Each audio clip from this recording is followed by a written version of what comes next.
سيد قطب رحمة إخوة اللي بجاهليتي بمعنى أنا بكارنا جاهليتي بصفتي كفر أبدا بكارنا أنا لباسي حكم جاهلية أدية سريكا فرمي أفحكم الجاهلية يبغون كوابو حكمك ناوي حكم جاهلية برامبر بحكمك إسلامي كم يقل مزيات الروم كمو يا كم درباري حمية الجاهلية خواهي قورا لسوري فتحة أفرمه إذ جعل الذين كفروا في قلوبهم الحمية حمية الجاهلية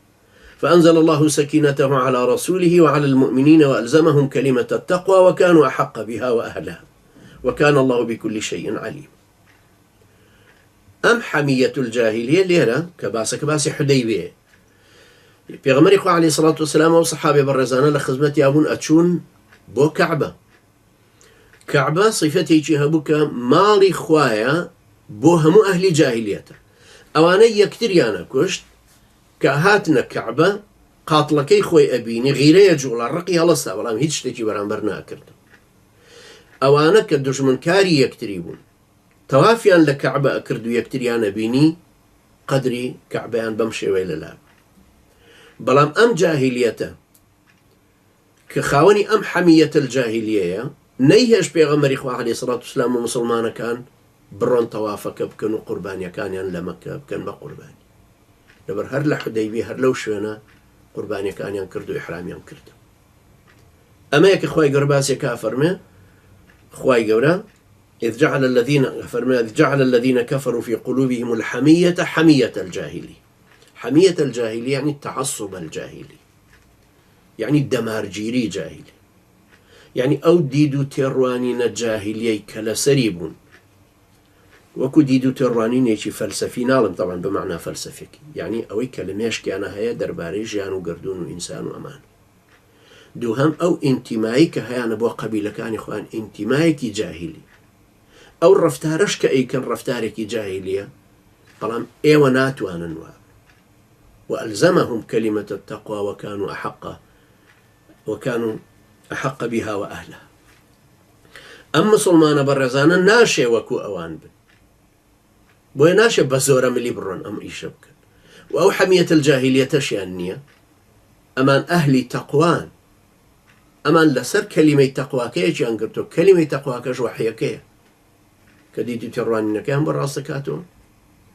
كأن خاتسر عبادتك الراس كأن خاتسر انتمائك الراس كأن خاتسر رفتارك الراس كوابو ليرة كاتك أوتر حمية الجاهلية أشيك هابراي مسلمان رئيس عشرتك وحمية الجاهلية تهي صفتي جاهلية كانت شيبو لو سردما أيانود شرار قبيلتي خير من خيار قبيلته بياو خرابة كاني قبيلة كيمن باشترن لبياو شاك كاني قبيلة كيو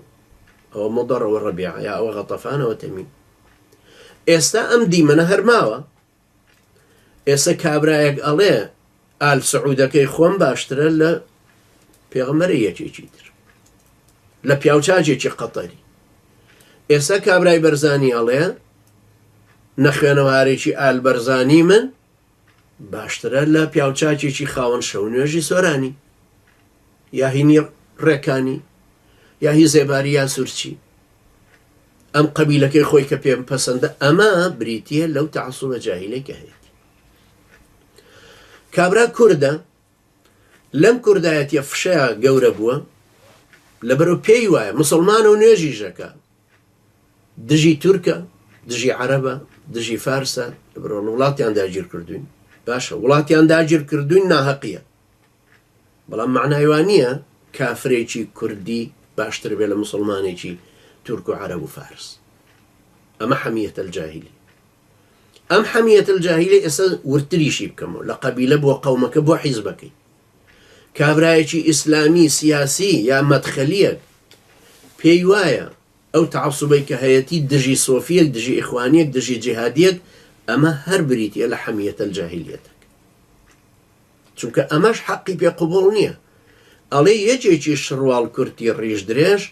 پێم چاکترە لە حافظ قورئانێکی یا خاوەن عیبادەتێکی وەکو مامۆستا بورهانی ئەمین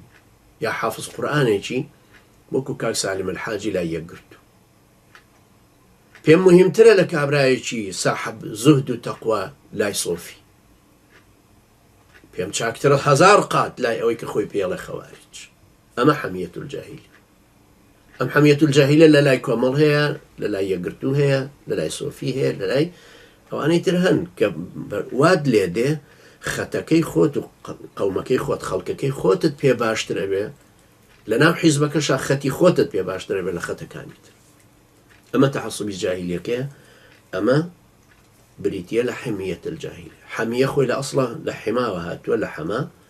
گەرمبوون، گەرمبوون بە ڕۆژ، گەرمبوون بە ئاگر. بۆیە ئێستا ئەوەی ڕاضەژە کاڵێن ئیحما بکە تۆزێک، یعنی خۆت گەرم کردەوە نیشاط و جم و جوولەکت هەیە. ئەنجا بە حرارەتی ئاگر بوو بیا جسمی ئینسان خۆی وای لە هاتبێ ئەنجا کە تووڕە ئەبێ و لەشی گەرمە بێ و تەعەسسوبێکی بۆ دروستە بێ. ئەوەیە کە پێی وتراوە